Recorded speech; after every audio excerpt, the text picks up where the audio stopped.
The crisp morning air of London carried the familiar sounds of tourist chatter and camera clicks as Guardsman James Mitchell took his position outside Buckingham Palace. At 28 years old, James had served in the Coldstream Guards for 6 years, and his pristine red tunic and iconic bearskin hat represented centuries of British military tradition.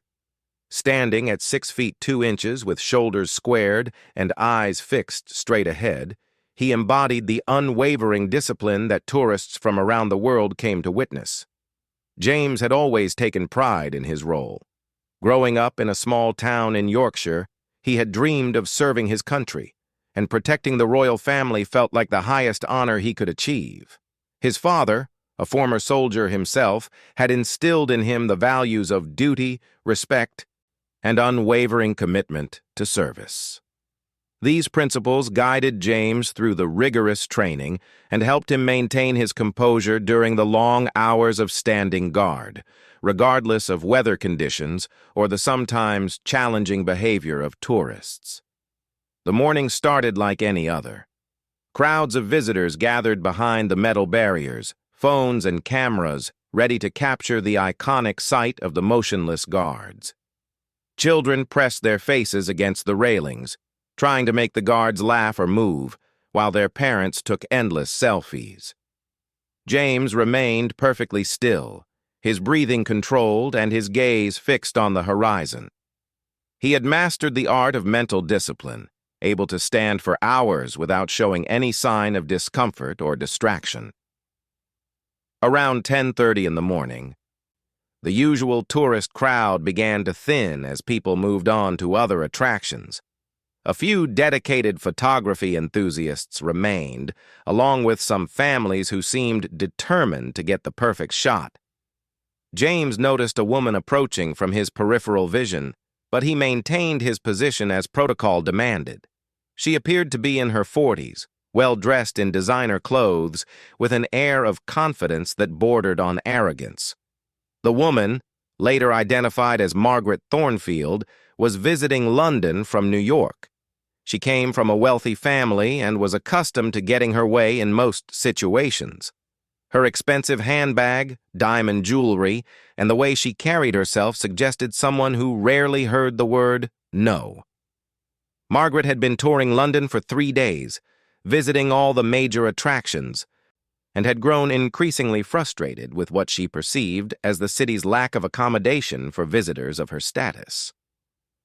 Margaret positioned herself directly in front of James, much closer than the typical tourist would dare to venture. She pulled out her phone and began taking photos, but something about James's stoic expression seemed to irritate her. Perhaps it was the way he looked through her rather than at her. Or maybe it was the fact that his unwavering discipline reminded her that there were some people who could not be influenced by her wealth or demands. She started speaking to James in a loud voice, clearly expecting a response. When tourists nearby tried to explain that the guards do not interact with visitors, Margaret became visibly annoyed. She had spent considerable money on this trip and felt entitled to special treatment wherever she went. The idea that a mere soldier would ignore her presence struck her as deeply disrespectful. Margaret's voice grew louder and more demanding as she insisted that James acknowledge her. She complained about the poor customer service in London and questioned why taxpayers' money was being wasted on guards who refused to be helpful to visitors. Other tourists began to gather, some filming the unfolding scene with their phones, sensing that something unusual was about to happen. The situation escalated when Margaret decided to test the limits of James's discipline. She moved even closer, waving her hand in front of his face and making increasingly inappropriate comments about his appearance and his role. She questioned his intelligence and suggested that standing still all day was not a real job. Her behavior was becoming increasingly disrespectful, not just to James personally, but to the uniform he wore and the institution he represented. James could feel his jaw tighten slightly, though no outward sign of his growing frustration was visible to the crowd. His training had prepared him for difficult situations, but Margaret's behavior was pushing boundaries, that few tourists had ever dared to cross. She seemed to view his silence as a challenge rather than a sign of professional discipline, and her determination to get a reaction was becoming more aggressive by the minute. Other tourists began to feel uncomfortable with Margaret's behavior. Some tried to intervene politely, suggesting that she should respect the guard's duty and move along.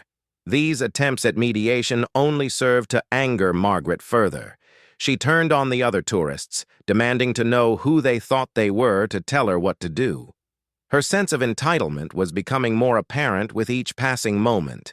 The crowd continued to grow as word spread that something dramatic was happening near the palace gates.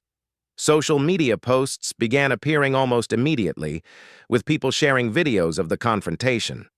Margaret seemed to enjoy the attention, viewing the growing audience as validation of her importance rather than recognition of her inappropriate behavior. James remained perfectly still throughout the entire ordeal, though every muscle in his body was tensed. His training had taught him to expect the unexpected. But Margaret's behavior was testing his limits in ways he had never experienced before. The morning sun grew stronger, adding to the physical discomfort of maintaining his position while dealing with the emotional stress of the situation. As the confrontation continued, palace security began to take notice. While the guards themselves were trained not to break character under any circumstances, the security team had protocols for dealing with visitors who became disruptive or potentially threatening. They began positioning themselves strategically around the area, ready to intervene if the situation escalated further. Margaret, emboldened by what she perceived as her ability to command attention and disrupt the normal routine, decided to push even further. She reached into her expensive handbag and pulled out a wad of cash, waving it in front of James's face while making increasingly offensive suggestions about what he might be willing to do for money. The crowd gasped at her audacity, and the clicking of camera phones intensified as people realized they were witnessing something truly extraordinary. The moment Margaret waved the money in front of James's face marked a turning point that no one in the crowd could have anticipated. What had started as an annoying tourist interaction was rapidly evolving into something far more serious. Margaret's behavior had crossed from merely disrespectful into territory that palace security could no longer ignore. But what happened next would surprise everyone present. James could see the security team moving closer in his peripheral vision. But his training demanded that he maintain his position regardless of the circumstances. However, something inside him was stirring that went beyond his military discipline. Margaret's latest insult had touched on something deeply personal, not just about his role as a guard, but about his character as a man and his commitment to serving something greater than himself. Margaret continued her offensive behavior, now reaching into her purse again and pulling out her phone to record herself making increasingly inappropriate comments about James. She seemed to believe that she was creating some kind of viral content that would make her internet famous. Her narcissistic behavior was becoming more pronounced as she fed off the attention from the growing crowd. Several tourists had begun to openly express their disapproval of Margaret's actions. An elderly British gentleman stepped forward and politely but firmly told Margaret that her behavior was disgraceful and that she should show respect for the guard and the institution he represented. An Australian family with young children moved away from the area, clearly uncomfortable with the language Margaret was using and the example she was setting. Margaret turned her attention to these critics with vicious intensity.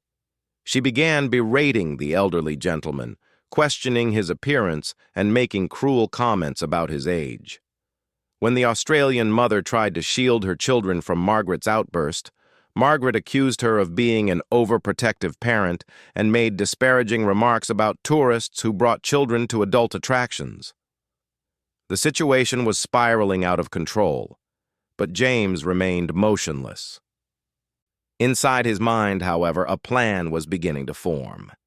Years of military training had taught him that sometimes the most powerful response to aggression was not force, but strategic patience. He had served in Afghanistan and had learned valuable lessons about reading people and understanding their motivations. Margaret's behavior was following a predictable pattern that he recognized. Palace security was now positioned around the perimeter, ready to remove Margaret if necessary. But they were also curious to see how the situation would resolve itself. The guards were legendary for their ability to handle difficult situations with grace and professionalism, and they trusted James's judgment implicitly. Margaret decided to escalate her tactics even further. She began to circle James like a predator, making increasingly personal and offensive comments about his appearance, his intelligence, and his family background. She speculated loudly about his financial situation and suggested that he must come from a poor family to be willing to stand around like a statue for tourist entertainment. This was the moment when Margaret made her critical mistake. In her arrogance and determination to provoke a reaction, she began making assumptions about James's background that were not only wrong, but revealed her own prejudices and narrow worldview. She assumed that because he was a guard, he must be unintelligent. She assumed that because he served in the military, he must come from a disadvantaged background. Most importantly, she assumed that her wealth and status gave her the right to treat another human being with such disrespect. What Margaret did not know was that James came from a family with a long tradition of military service. His grandfather had served in World War II, his father had been a decorated officer, and his younger sister was currently training to become an officer herself. The Mitchell family had always believed in service above self, and they had instilled in James a deep understanding of honor, dignity, and the responsibility that comes with wearing the uniform. Margaret also did not know that James held a degree in history from Cambridge University. He had chosen military service not because he lacked other options, but because he believed in dedicating his life to something meaningful. His knowledge of British history and military tradition ran deep, and his commitment to his role was based on genuine respect for the institution he served. As Margaret continued her verbal assault, she made another crucial error in judgment. She began to mock not just James personally, but the entire concept of military service. She questioned why anyone would choose to dedicate their life to protecting others when they could be making money in the business world.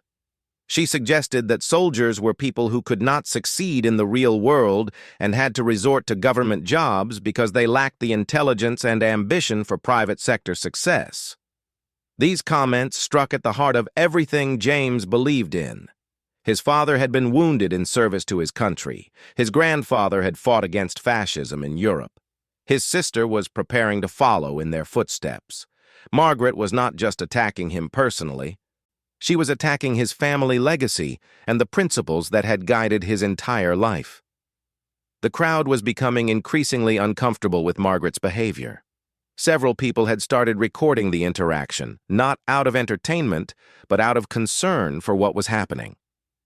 The contrast between James's dignified silence and Margaret's increasingly unhinged behavior was stark and disturbing. A group of American tourists who had been watching the scene approached Margaret and tried to convince her to stop. They explained that her behavior was embarrassing and that she was creating a negative impression of visitors to the UK. Margaret's response was to turn on them with even greater fury, accusing them of ganging up on her and demanding to know what right they had to judge her actions. Security personnel were now communicating through discreet radio communications, coordinating their response to the escalating situation.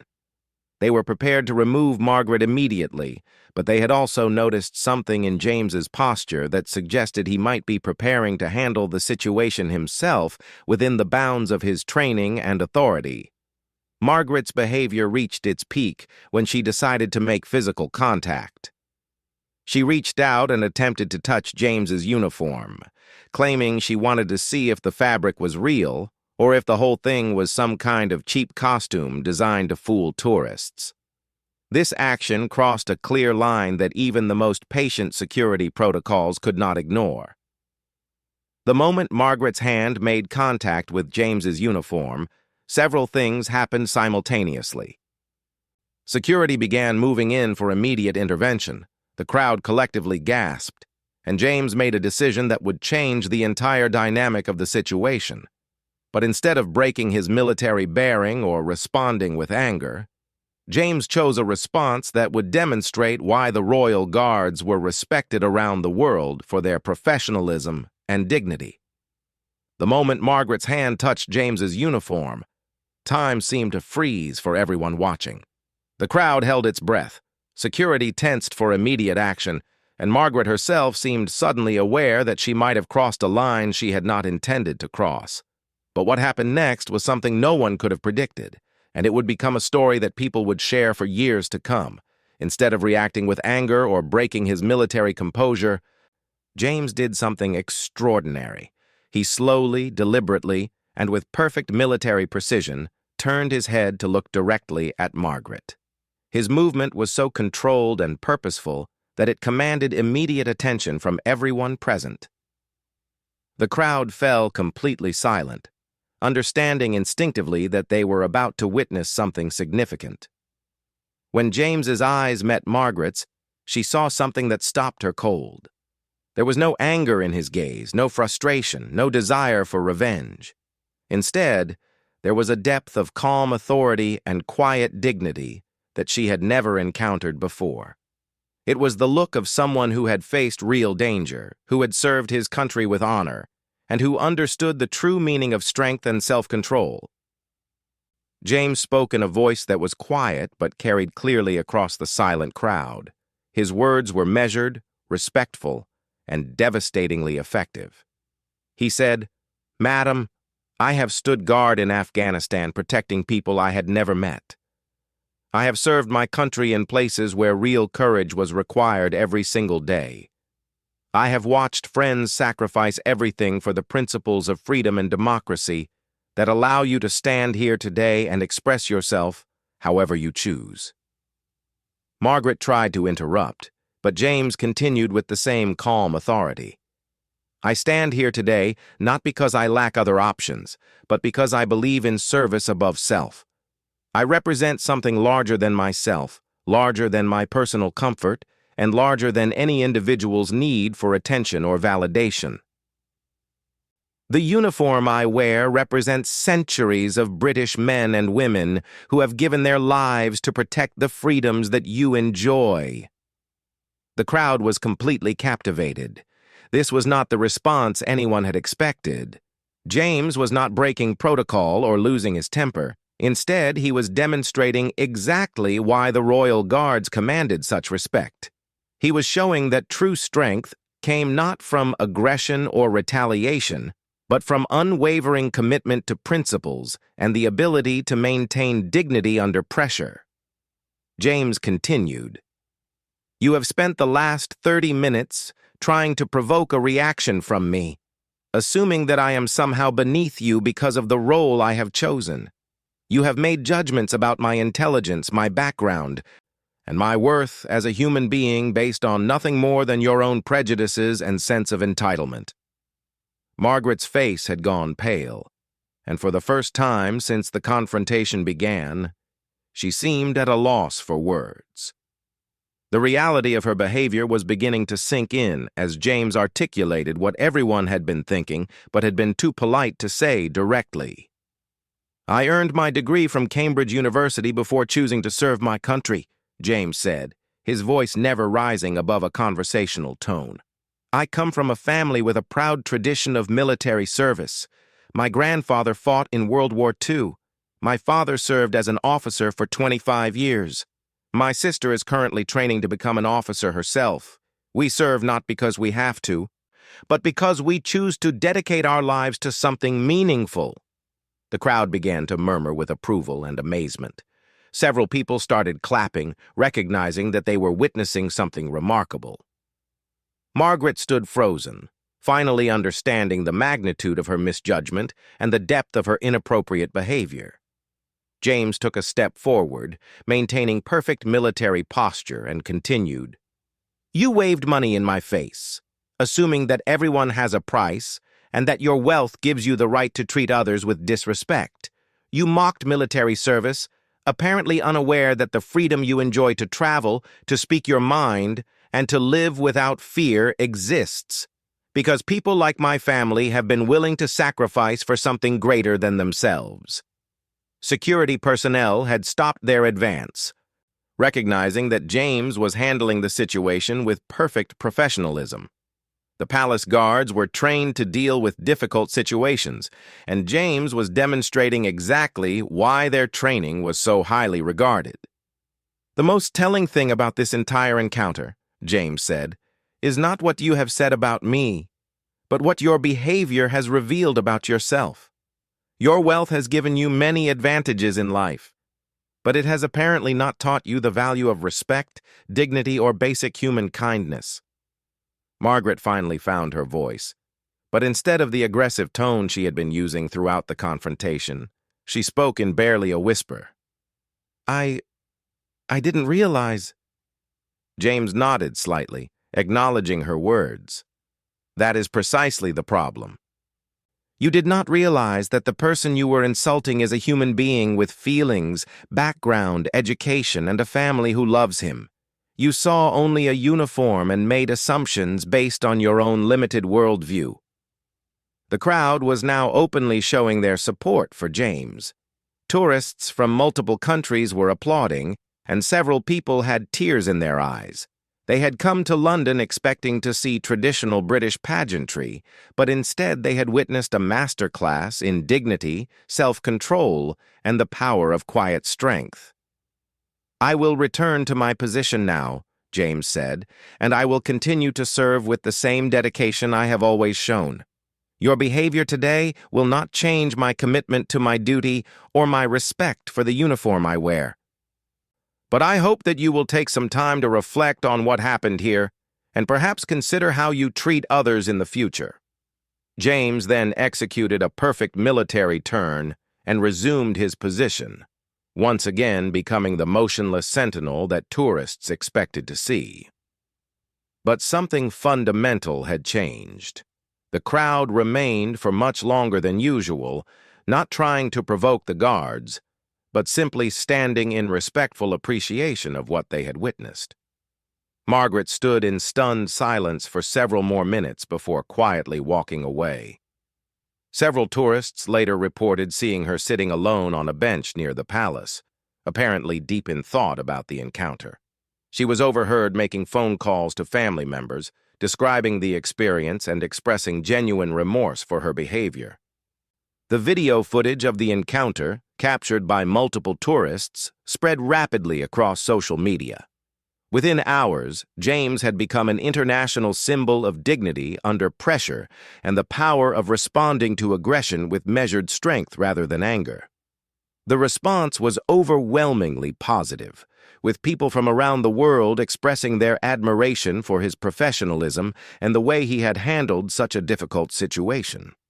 Palace officials later commended James for his exemplary conduct, noting that he had upheld the highest traditions of the royal guards while also demonstrating the values of respect, education, and personal integrity that the military sought to instill in all its members. His response had turned what could have been an embarrassing incident into a powerful demonstration of what the royal guards truly represented.